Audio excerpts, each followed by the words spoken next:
So if a child is, Yeah. for example, misbehaving because they're feeling angry, but underneath the anger or alongside the anger, there might be hurt, there might be tremendous sadness, there might be frustration. If they were able to say, I'm feeling so frustrated I can't do this thing that I'm trying to do, and my brother Jimmy is just doing it so easily and getting praised for it. So there's a feeling. So if the child misbehaves and hits his brother because he's frustrated, like the parents are going to, scold him. Yeah. So on top of his sadness and hurt and anger, there's then the feeling of maybe shame or feeling like I'm being bad. Yeah, I like the word react. They react to that behavior. Mm-hmm. You know what? It's almost like somebody cuts you off. Right. And you react. But if you knew the underlying reason, like, that person just found out his wife is dying in the hospital.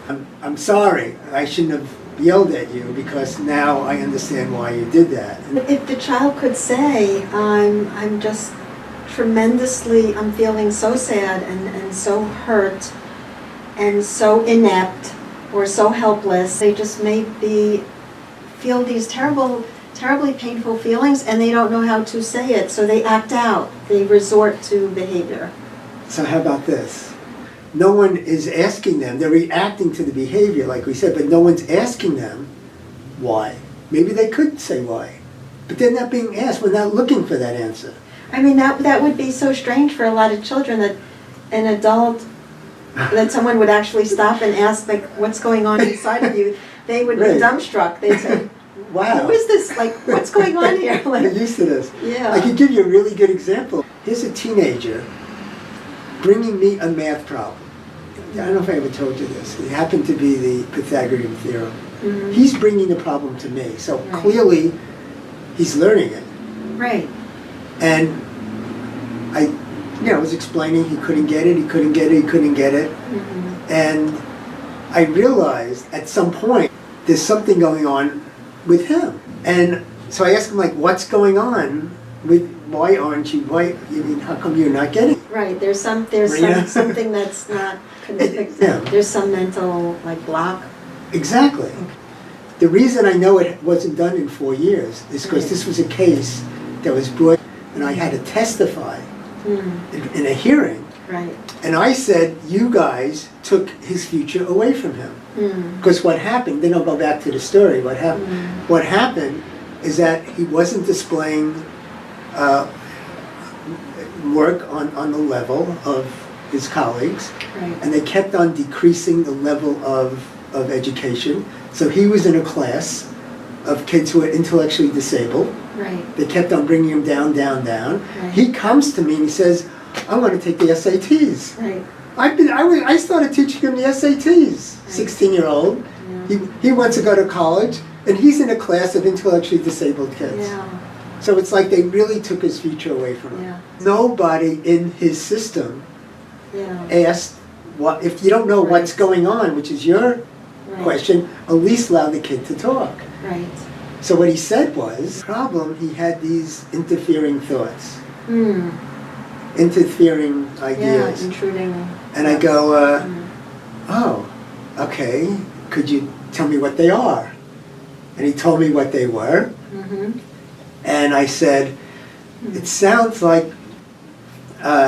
he needed those thoughts to be kind of in the background, calm down. And the first thing that came to my mind is yoga. So I had a yoga person come in here.